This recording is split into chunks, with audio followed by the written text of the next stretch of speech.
Heritage Park and their memory care unit are using music to help residents with dementia and Alzheimer's. And to tell us more is Rhonda Owens from Heritage Park. Rhonda, why is music so important to these dementia cases?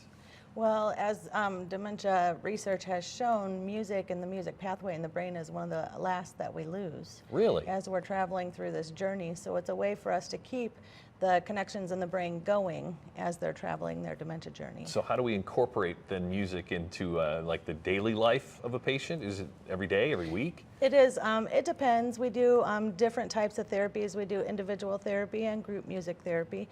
And it's really because, you know, from the time that we're born and as we grow, we are introduced to music in every aspect of our lives. So, you know, introducing the music into their daily life help evoke memories that they've had from the past. When I used to be on the radio, we used to talk about, you know, the song when you were 18 is the one that a lot of times really sticks with you. Is that true in these cases? Do you have to find kind of the sweet spot for every person?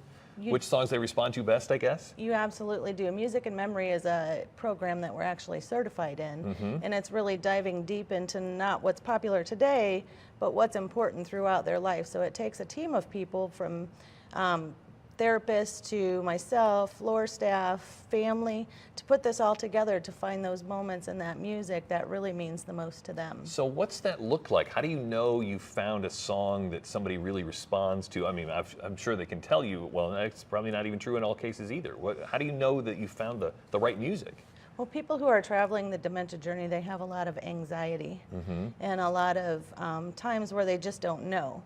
And when you find that song, you can see almost their face light up and their world appear in front of them. And then people who don't even talk sometimes will start telling stories about times from the past.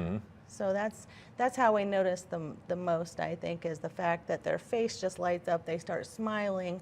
People who don't even move, they start dancing and different things like that. I imagine, though, the people with Alzheimer's, with dementia, it's a wider age spectrum than I'm guessing. So it's not like all music from the 50s, 40s, whatever era I'm thinking. It's probably a lot bigger era of music you have to pick from. Oh, it definitely is. I can tell you there was one lady that we had that had just one interest of a popular Italian opera group.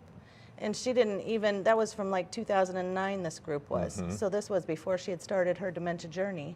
And so getting to know her and getting to know the family, they were able to identify that. So no, it's really not. I mean, it's everybody's music preference is different. Right, yeah. So myself, I like country singers from the 40s, and I wasn't even born in the 40s, so who would have thought, you know? Right, but if that's the music that, you know, maybe dad or grandpa or somebody like that listened to, and that has, you know, a lot different meaning than just figuring out, okay, you were born this year, so you must like this music.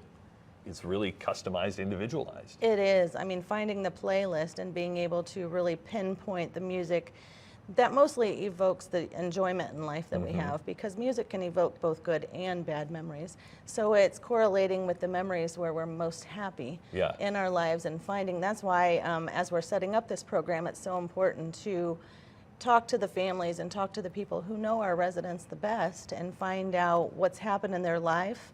And maybe if families can't identify a song, at least identifying a time period, then maybe we're able to find the music from that time. Yeah. I think it's tremendous that, and it's just a small example of how you really go the extra mile in dealing with dementia and Alzheimer's patients. If you'd like to find out more, you can call Heritage Park. Best way to do that is just to give them a call at 484-9557. 484-9557. We'll be right back on Insight.